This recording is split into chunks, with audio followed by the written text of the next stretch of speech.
عمر فاروق میرے نبی پاک علیہ السلام نے فرمایا فرشتے 950 سال میرے عمر کی شان بیان کریں تو ختم نہیں ہو سکتی۔ اتنا بڑا شخص عمر فاروق، اتنا بڑا آدمی۔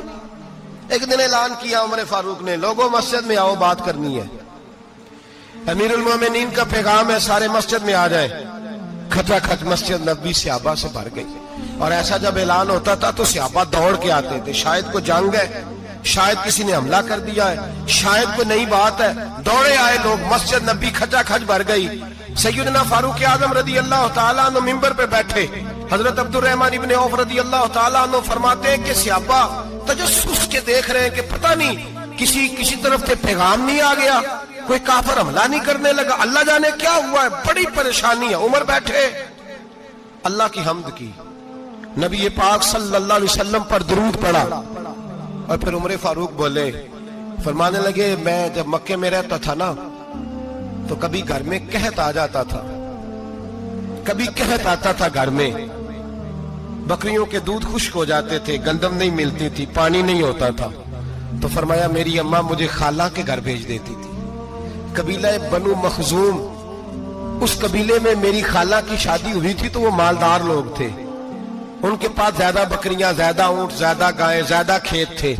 حضرت عمر فاروق فرمانے لگے میں ان کے گھر جاتا تو میرے خالو سمجھ جاتے کہ عمر کو اس لیے بھیجا گیا ہے کہ قحط آ گیا ہے۔ فرماتے ہیں وہ مجھے سویرے بکریاں چرانے لے جاتے، شام تک میں ان کی بکریاں چراتا۔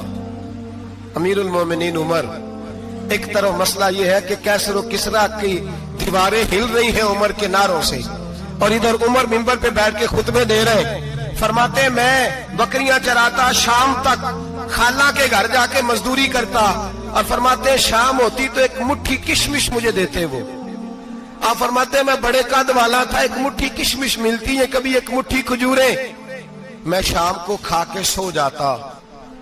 کئی مہینے یوں ہی گزرتے تو میری اماں کا پیغام آتا کہ علاج صحیح ہو گیا، میرے بیٹے کو بھیج دو۔ یہ بات کہی، حضرت عمر رونے لگے، اور پھر کہنے لگے اب وہ وقت آیا ہے کہ لوگ مجھے امیر المومنین عمر کہہ کے پکارتے ہیں۔ بس یہ دو باتیں کی، عمر نے کہا چلو ظہر کا وقت ہو گیا، اذان پڑھو، اٹھو نماز پڑھے، اٹھو۔ اذان ہوئی، اقامت ہوئی، جناب عمر نے نماز پڑھائی، لوگ چلے گئے تو سیدنا عبد الرحمن ابن عوف دیگرانہ تھا جناب عمر سے، بازو پکڑ کے کہنے لگے عمر سیاڑا بندہ یار تو یہ دو باتیں سنانے کے لیے اتنا مجمع اکٹھا کیا تھا، یہ دو باتیں کہنے کے لیے کہ میں خالہ کے گھر جا کے مزدوری کرتا تھا تو ایک مٹھی کشمش ملتی تھی، ایک مٹھی کھجوریں، یہ کہنے کے لیے کہ میں بکریاں چرایا کرتا تھا۔ تو حضرت عمر فاروق رضی اللہ تعالیٰ عنہ پھر روئے، پھر آنکھوں میں آنسو آئے، کہنے لگے عبد الرحمن آج نا مصر شام سے کچھ لوگ آئے تھے، اور وہ بتا رہے تھے کہ عمر تیرا ڈنکا وہاں بھی بڑا بجتا ہے۔ وہ مجھے کہہ رہے تھے تیرے نام کے وہاں بھی بڑے دبدبے ہیں، بڑے تذکرے ہیں۔ تو میرا نفس مجھے کہہ رہا تھا عمر دیکھا تو یہاں بیٹھا ہے اور وہاں تیرے نام کا شور ہو رہا ہے، مجھے اس نے بڑا کیا ہے۔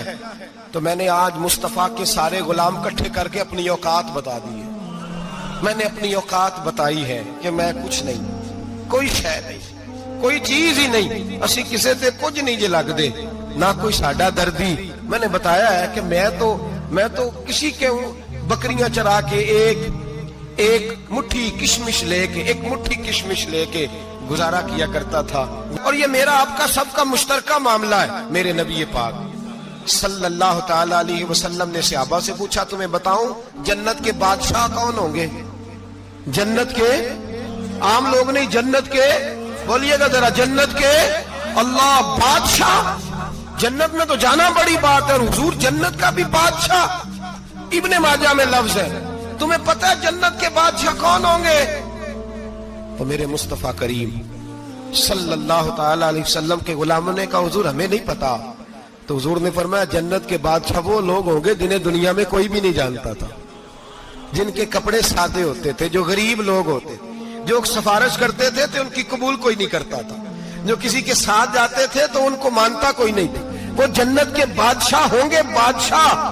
اور فرمایا قیامت کے دن جب لوگ انہیں دیکھیں گے تو ان پر فخر کریں گے، رشک کریں گے، کہیں گے کیا بات ہے تمہاری، یہاں تو شوق ہی بڑا ہے، غریبوں